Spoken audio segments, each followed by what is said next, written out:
Bapak Ibu yang berbahagia, marilah kita simak laporan kegiatan Sawah Lunto Berpuisi untuk Negeri yang akan disampaikan oleh Bapak Insinyur Irlan MM. Kepada Bapak disilahkan. Yang terhormat Pak Wali, terima kasih atas kehadirannya malam ini.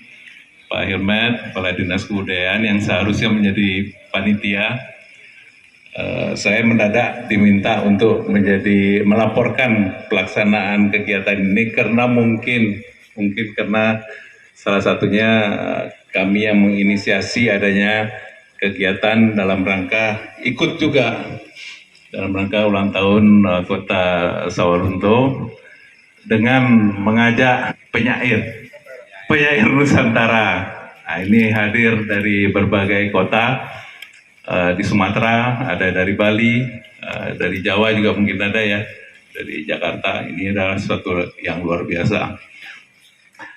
Jadi ini bermula dari keinginan yang disampaikan oleh Pak Edi kepada saya. Beliau ini Pak Edi ini kebetulan kami sakampung dari Selungkang. Jadi ini udah yang kedua, apa yang ketiga ini? Ketiga kali diadakan puisi ini, festival atau apa dulu namanya ya, poetry.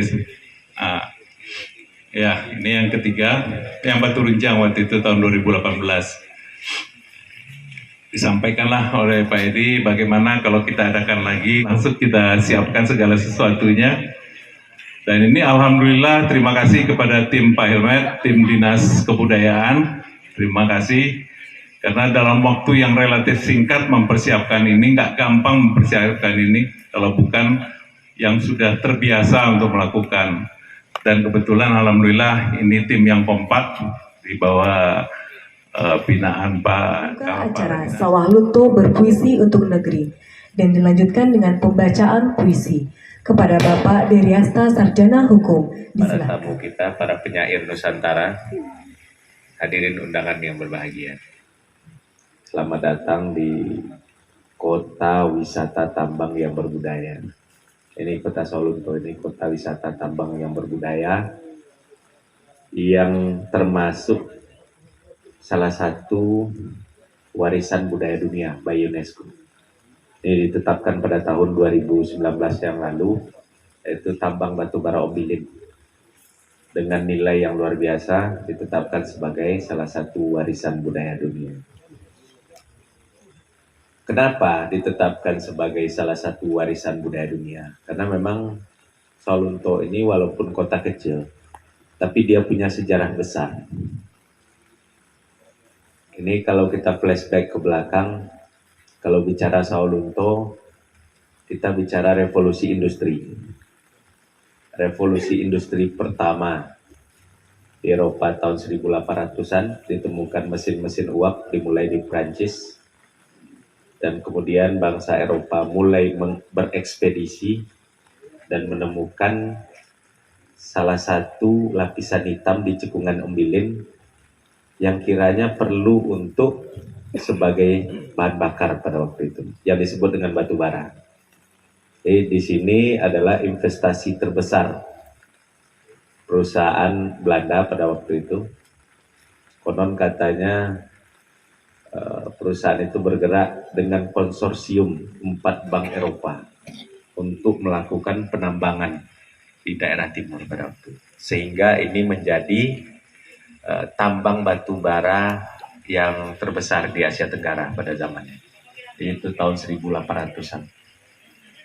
Dan ini juga kita tetapkan sebagai hari ulang tahun kota di 1 Desember 1888.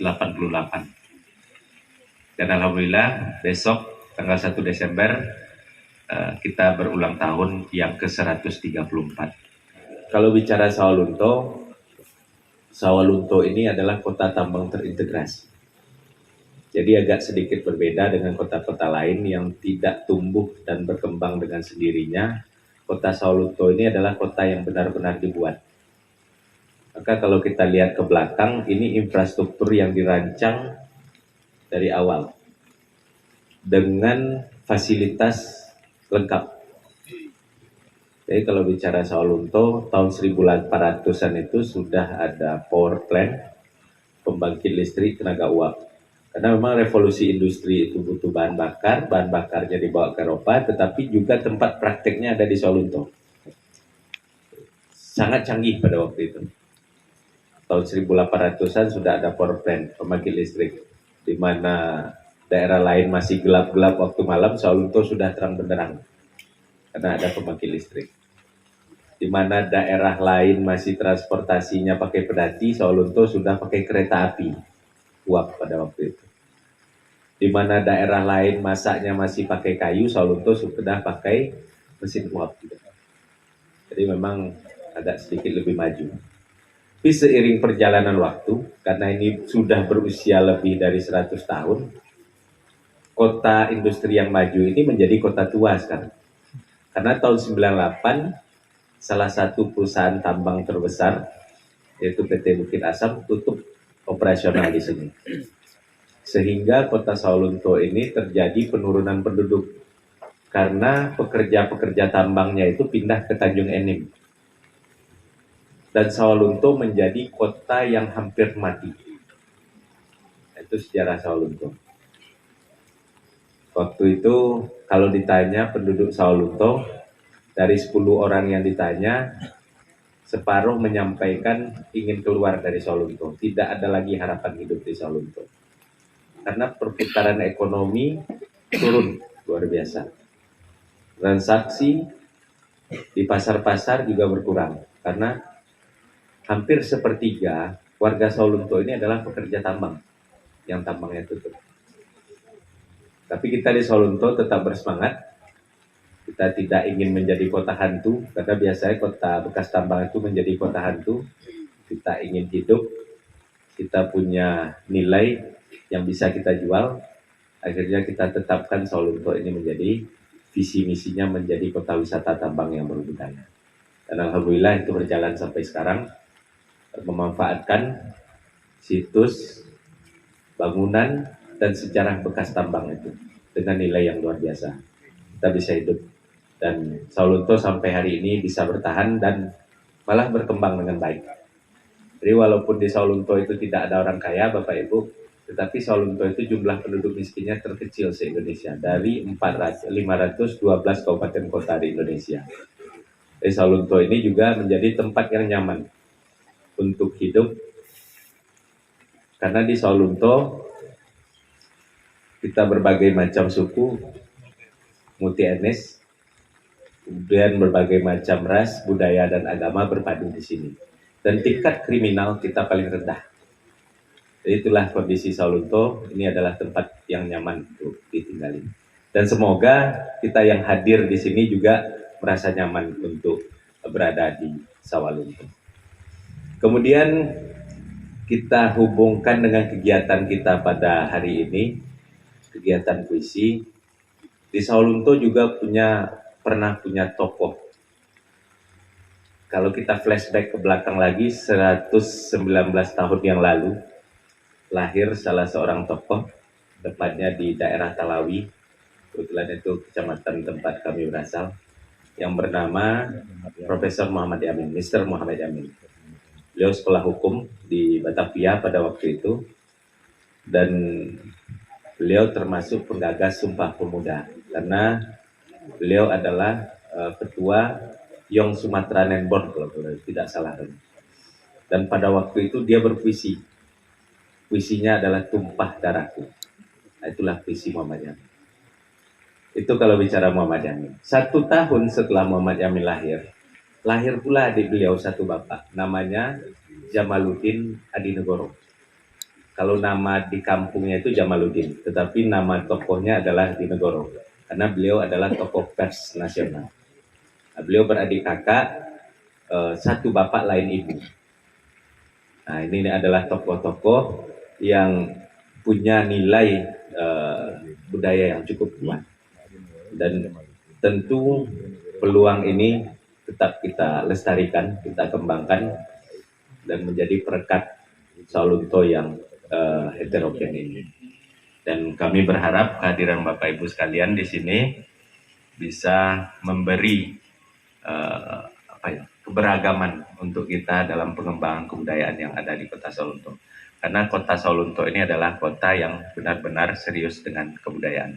Salah satu buktinya Bapak Ibu, di Sawalunto ini dari 19 kabupaten kota, dinas pariwisata yang dibagi dengan kebudayaan hanya di Sawalunto. Selebihnya kebudayaan itu hanya menumpang sedikit di pariwisata. Tapi kalau di Sawalunto satu level antara dinas pariwisata dan kebudayaan. Begitu pedulinya kita dengan kebudayaan. Dan banyak budaya-budaya yang sudah kita tetapkan, baik itu budaya benda, non-benda, termasuk ini songket silungkang. Ini sudah ditetapkan sebagai warisan budaya tak benda. Bahasa Tangsi, salah satu keberagaman kita, juga ditetapkan sebagai warisan budaya tak benda. Itulah sejarah singkat Sawalunto, dan semoga Bapak Ibu senang berada di Sawalunto, dan semoga acara kita ini bermanfaat untuk kita semua. Dan dengan mengucapkan Bismillahirrahmanirrahim, pada hari ini kegiatan Sawalunto Berpuisi untuk Negeri tahun 2022 secara resmi kami buka. Terima kasih. Wabillahi taufiq wal hidayah. Assalamualaikum warahmatullahi wabarakatuh. Jadi Paris, saya sempat 10 hari di Jakarta untuk mengurus visa, tiket dan lain-lain. Saya membayangkan dari sambutan Pak Wali tadi, ketika apa yang saya saksikan di Jakarta itu, kalaulah Jakarta itu ada di Sawalunto, mungkin puisi ini tidak ada. Sajak Rumah Hitam 31 03 2018. Anak-anak ibu kota negara. Bismillahirrahmanirrahim. Salam pada alam, langit dan bumi. Salam bagimu, anak-anak ibu kota negara.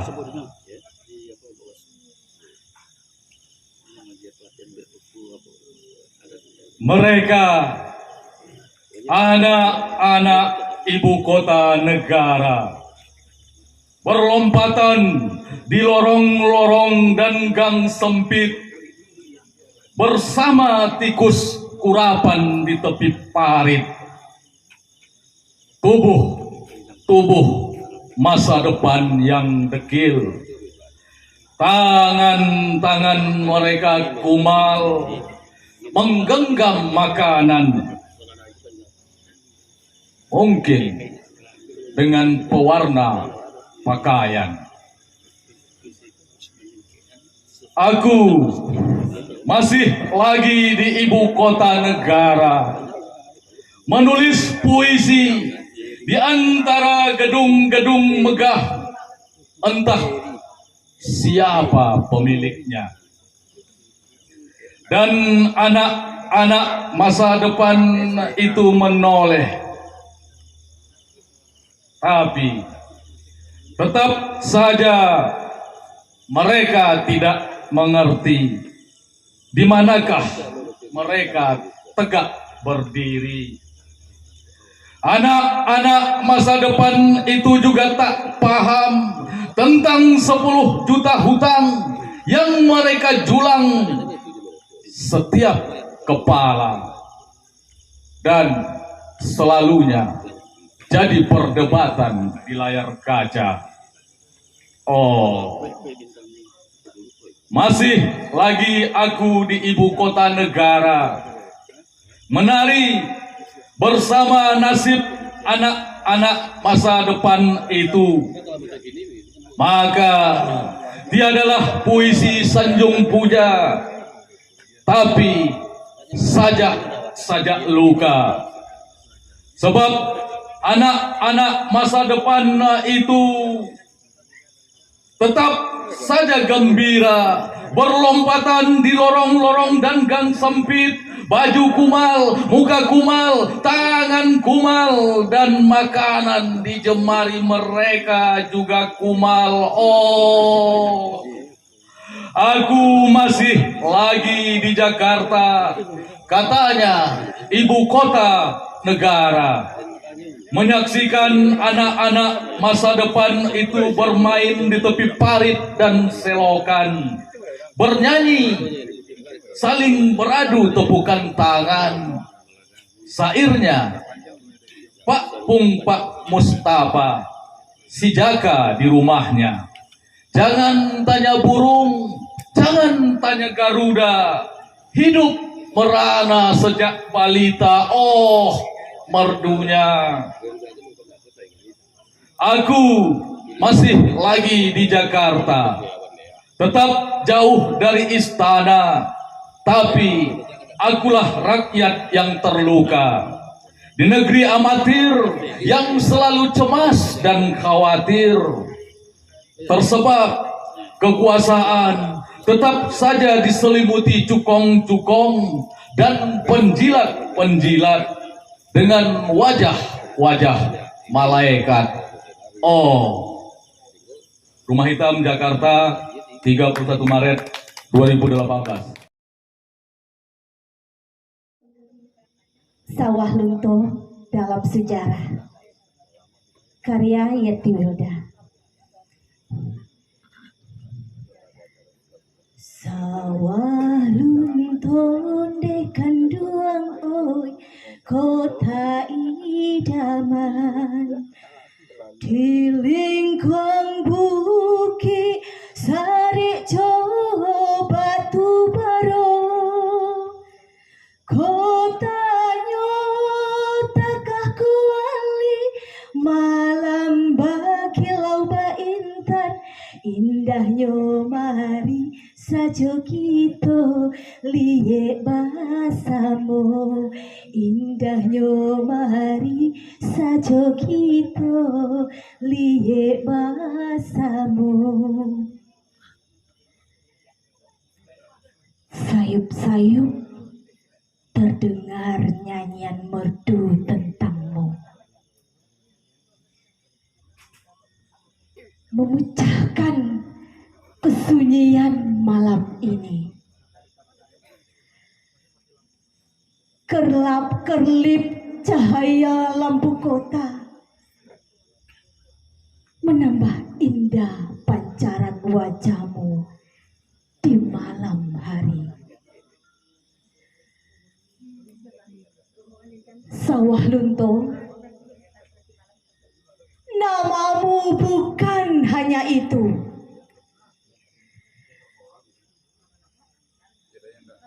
Mutiara Hitam, kota kuali, kota 1000 etnis, kota tambang, bahkan disebut sebagai Hong Kong di waktu malam. Bahkan kau disebut sebagai kota mati, kota hantu, kota yang sepi dengan penghuni. Namun perlahan kau buktikan pada semua, mutiara hitam yang kau miliki, sejarah hidupmu yang penuh perjuangan, membawamu hadir dalam deretan-deretan warisan dunia lainnya. Dan saat itu pun tiba, dunia pun mengakuimu sebagai salah satu warisan budaya dunia untuk bumi tercinta Indonesia. Ya, Umbilical Mining Heritage of Sawah Lunto. Nama yang begitu indah, nama yang begitu membanggakan, akan terukir indah sebagai sejarah hidupmu yang diberi dunia khusus untukmu, Sawah Lunto. Jayalah selalu kotaku tercinta, Sawah Lunto, Aku bangga menjadi bagian darimu. Sawalunto, 28 November 2022.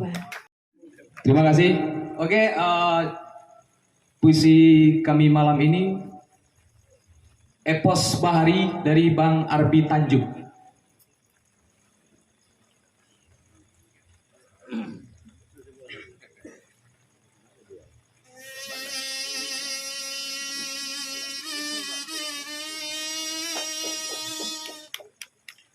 Akulah laut, akulah Nusantara, di bibir pantaiku peradaban bermula.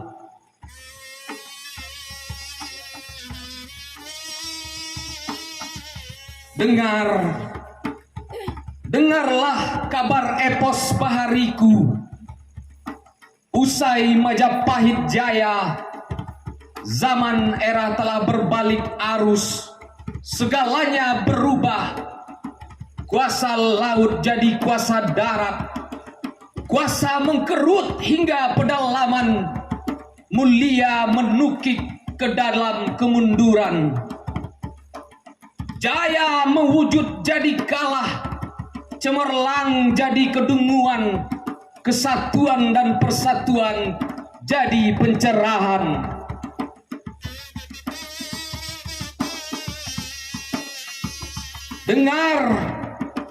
Dengarlah kabar epos bahariku.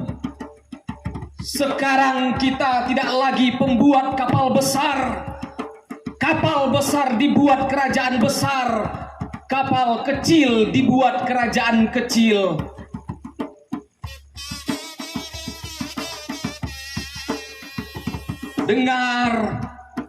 Dengarlah kabar epos bahariku. Arus tak lagi dari selatan ke utara. Kini arus bergulir dari utara ke selatan. Arus itu arus atas angin. Arus yang bawa segala-galanya ke Jawa. Bawa kehancuran, bawa penindasan, bawa penipuan. Bawa kehancuran, bawa penindasan, bawa penipuan.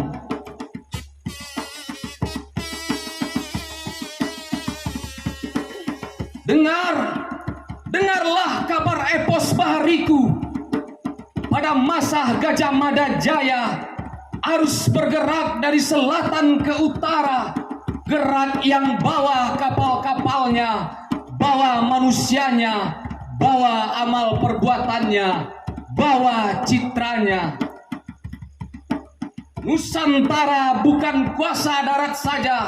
Nusantara kerajaan laut di antara bangsa-bangsa beradab.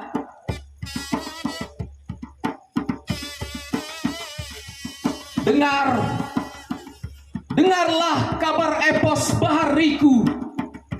Van Leeuwen berujar, jangan cigap Indonesia dari geladak kapal. Jangan.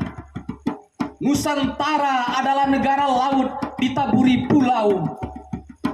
Bukan negara pulau yang dikelilingi laut. Ketika abad berangka 19, sayap kuasa maritim kolonial melebar. Kuasa maritim pribumi menguncup wataknya, menguncup kebesarannya, menguncup kearifannya.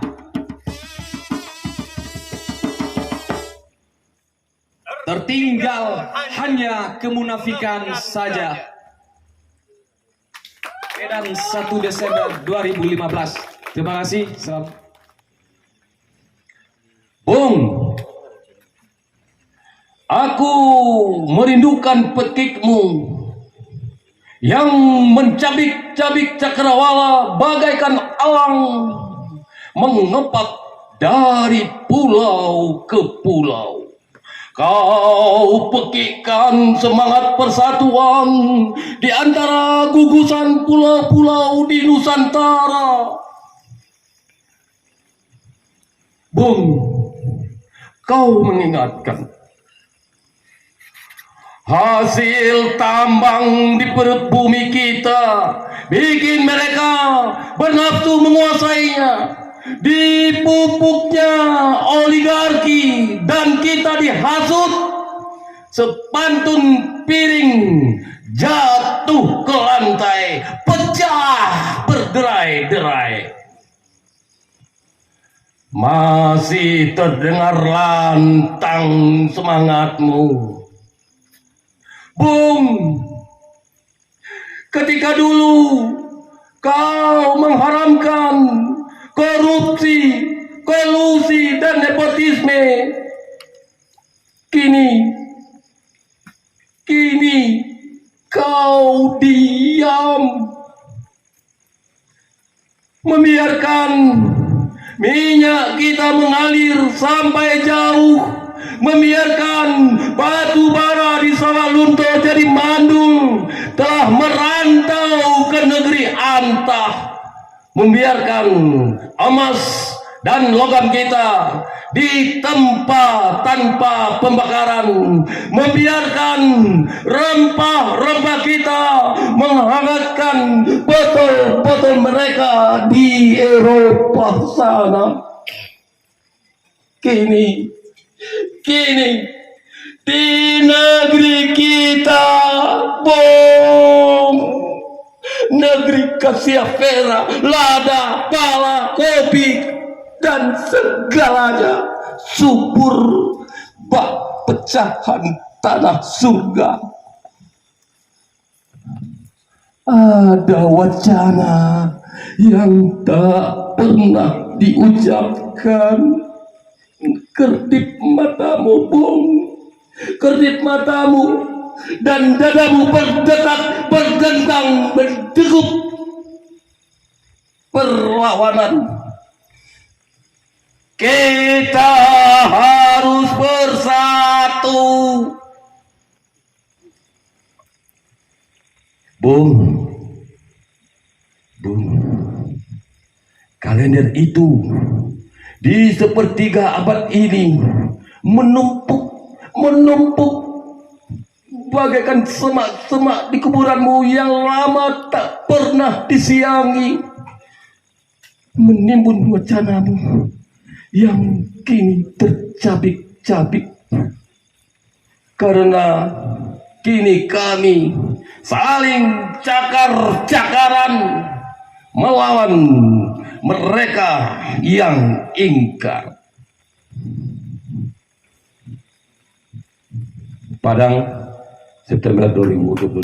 1928. Kalian pernah muda, seperti juga negeri ini. Tak berhenti rasa kagumku atas seutas keberanian yang ditegakkan. Andai hari itu Yamin berhalangan hadir, kalau pada ruang gerah itu Wage bosan dan mengantuk, Indonesia terlambat lahir atau selalu keguguran. Apa kabarmu, Yong? Kesedihanku pasti di luar dugaan. Segala perumpamaan murung akan tersurat pada halaman virtual. Dapatkah kau membacanya?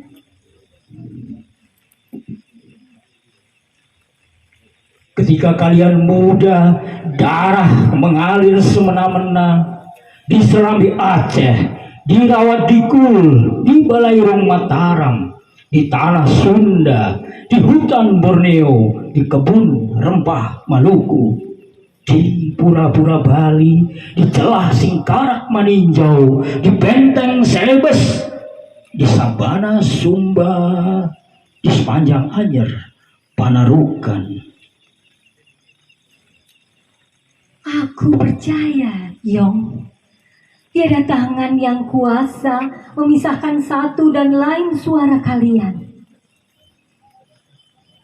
Di ruang sumuk itu, pada pendar cahaya jiwa, tanah air lekat di lidah seperti sebuah nama yang selalu ingin disebut, diseru, dipanggil. Kalian memahami makna muda, hasrat yang haus memburu pengetahuan dari timbunan bahasa. Kalian memiliki macan yang mengaum di balik tulang rusuk.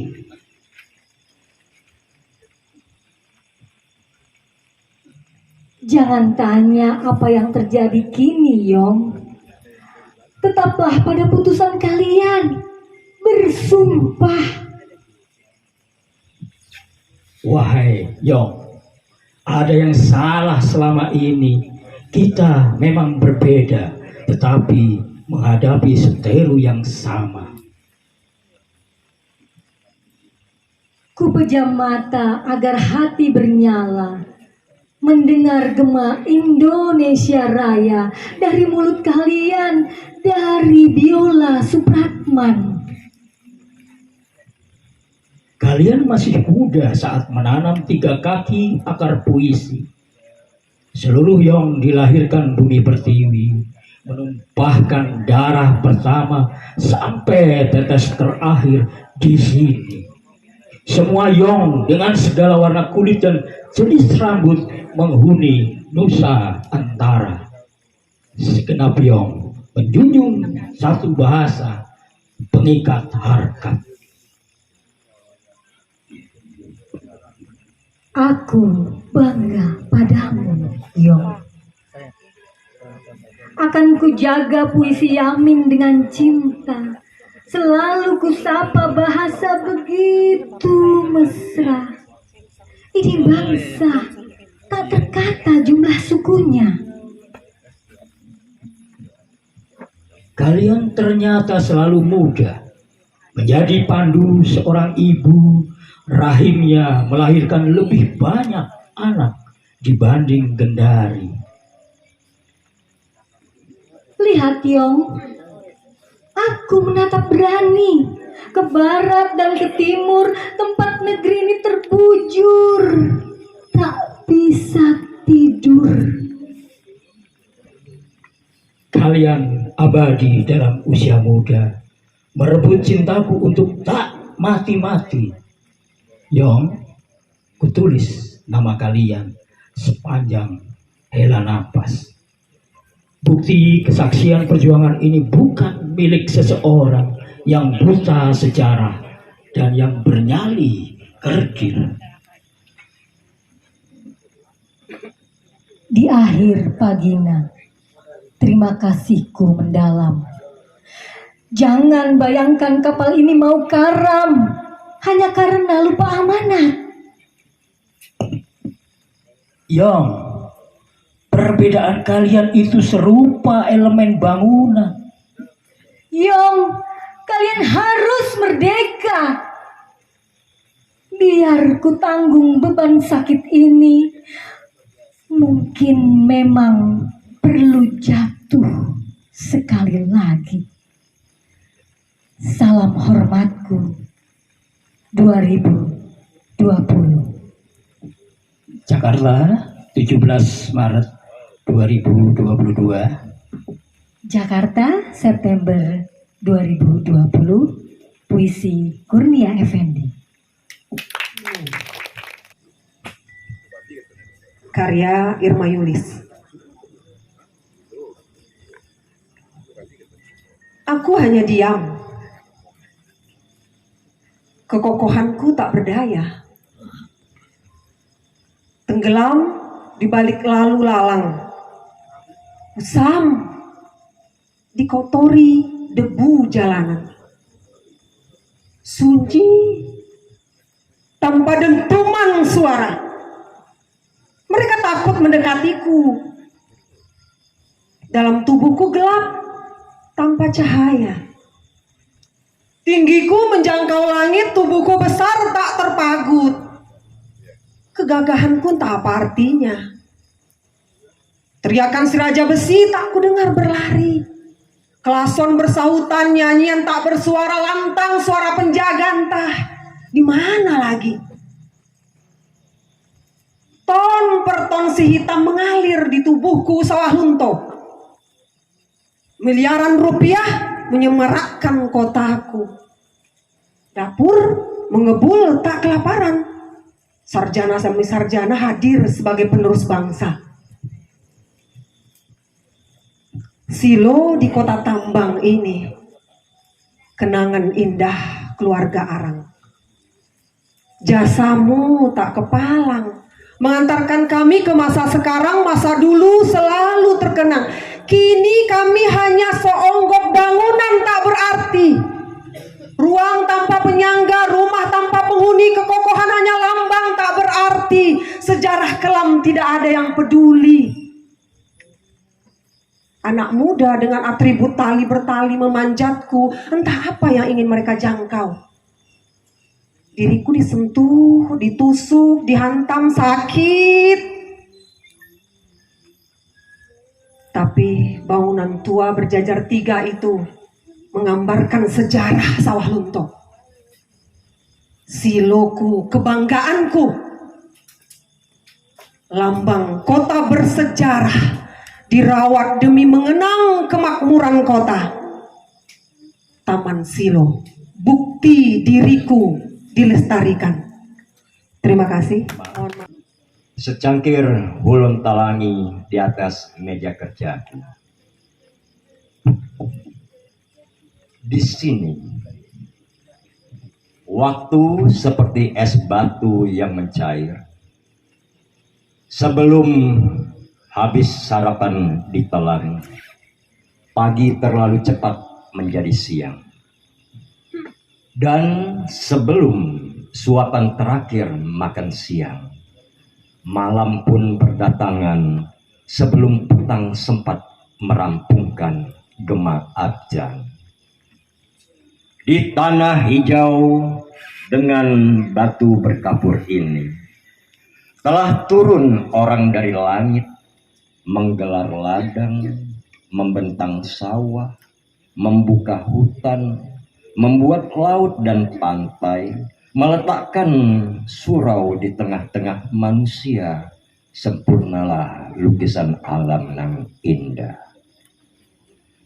Kuperhatikan gemunung di hadapanku, setia memangku awan yang rebah semalaman.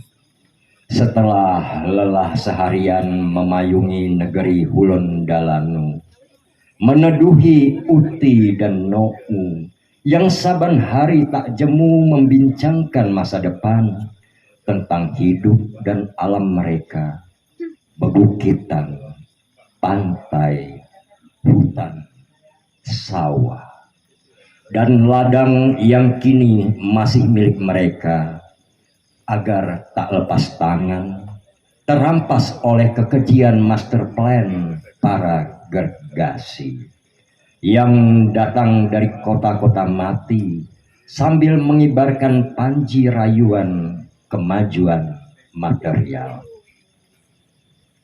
Membelokkan langkah ke masjid, menuju pasar-pasar hedonistik demi membangun bangsa, demi kemakmuran anak negeri. Apakah mungkin sawah ladang yang sirna dari halaman rumah dapat membawa kemakmuran demi membangun bangsa?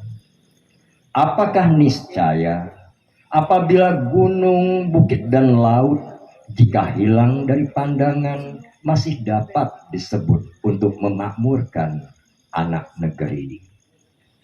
Wahai tanah Hulun Dalo yang dikawal para aulia dan pendekar tangan baja, di mana tanah ini pernah dimerdekakan dari para bajak laut yang berlayar dari wilayah-wilayah nun jauh dan miskin itu. Dengan sejarah hitam terbakar, mereka bermetamorfosa jadi hantu masa depan. Wahai para cendekia, ulama, dan kaum adat, cangkullah tanahmu tanpa harus perlu berunding dengan para gergasi yang buta akal, di mana kehidupan setelah kematian bukan bagian dari iman dalam setiap kebijakan mereka. Untuk apa menyatu dengan makhluk semacam itu? Dari kamar penginapanku yang sepi, di atas meja kayu tanpa roti, ku gambar dan kutulis semua yang tampak, secangkir kopi tanpa gula ini. Begitulah caraku menikmati cinta yang menghantar. Terima kasih. Assalamualaikum warahmatullahi wabarakatuh. Akan coba baca sebuah puisi, sebaik puisi untuk ibu negeri.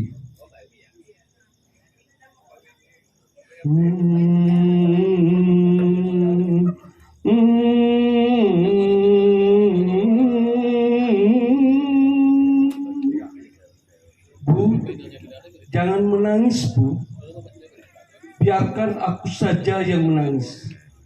Karena air mata ini sudah cukup membasahi sepanjang nadimu, membasahi selokan yang terbelenggu oleh tikus-tikus pengerat yang tak punya muka. Bu, jangan menangis, Bu. Biarkan aku saja yang menangis. Ketika jelata bersama mencoba menggapai asa pertebaran sepanjang katulistiwa hak mereka, tapi yang kusaksikan justru masih ada tikus-tikus perlente bernasib panjang berebut menyeringai, menggigit apa saja dan siapa saja dari ketinggian. Bu, mari kita terus melepas doa pada kesunyian semesta agar tikus-tikus itu segera menggelepar dengan dadanya terbelah ditikam uang haram. Bu, jangan ikut menangis, Bu. Biarkan aku saja yang menangis. Memandang potret kusam menghias media, sementara negara banyak berbuat, namun korupsi satu, korupsi lagi, dan tak barisan hitam apa lagi yang enggan aku baca, akibat mataku kian berkunang-kunang. Ku lihat ibu berdiri sedang bersusah hati. Bu, jangan ikut menangis, Bu. Biarkan aku saja yang menangis. Jika gerhana terus saja menikam purnama, mari satukan harap agar para pelukis bisa melukis pelangi yang akan mewarnai hidup anak cucu kita nanti. Kita dorong pemegang kebijakan terus berlomba mengayuh nuraninya, mengusir tikus-tikus itu dari sawah-sawah kita, agar kita bisa nyenyak tidur setelah panen tiba. Tak perlu membingkai suara yang tertahan, karena percakapan kita masih tetap di ruang terbuka, sekalipun sunyi.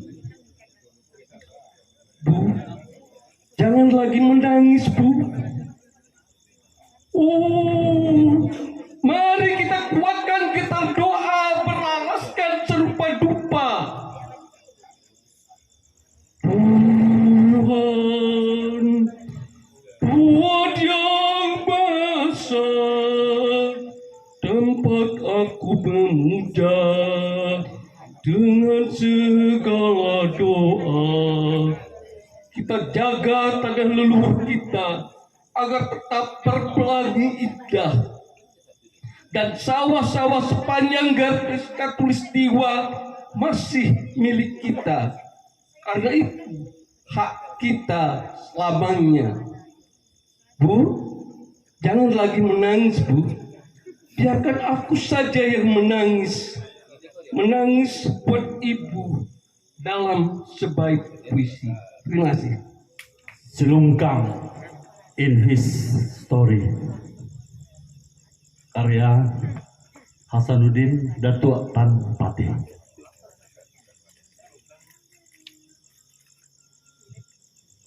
Talang tului batu bedegui namamu dulu. Konon sebelum Masehi 24 abad berlalu. Sensasi apakah yang memukau? Memaku ninik kita bertepat dan di situ.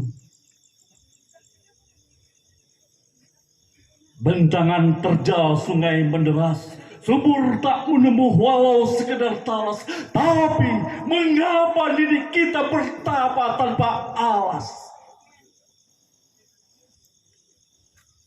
Rupanya bukan tanpa alasan. Filosofi lungkang betina jantan, besar kecil berlawan, pendek dan panjang bersambungan, etos pun lahir dari himpitan. Ketika Anggang dari seberang dengan kerbau gedang menantang, fatwa lungkang diturut menuntut perang, kerbau kecil dilepas dan yang gedang pun tumbang, pagar ruyung. Menang, Minang tak tertantang. Di lungkang kayu bersilang, api hidup rantau pun dihadang.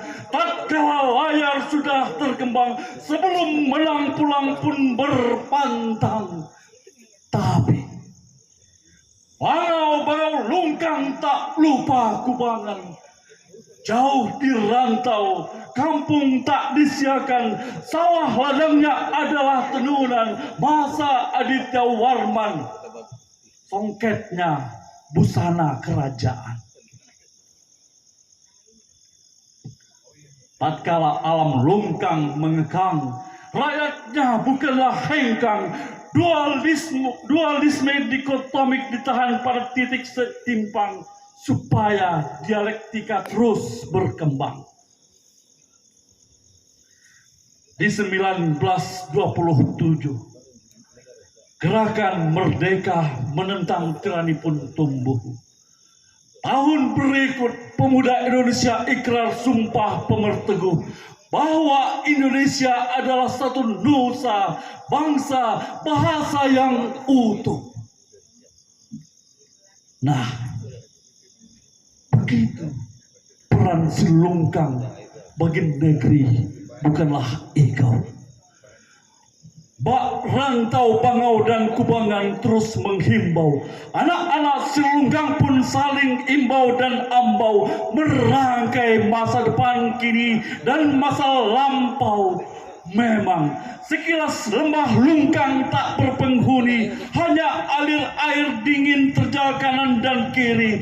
Tapi ingatlah, lungkang jamak memberi arti, histori tercatat dalam histori negeri ini dan terpatri dalam puisi. Selungkang Oktober 2022.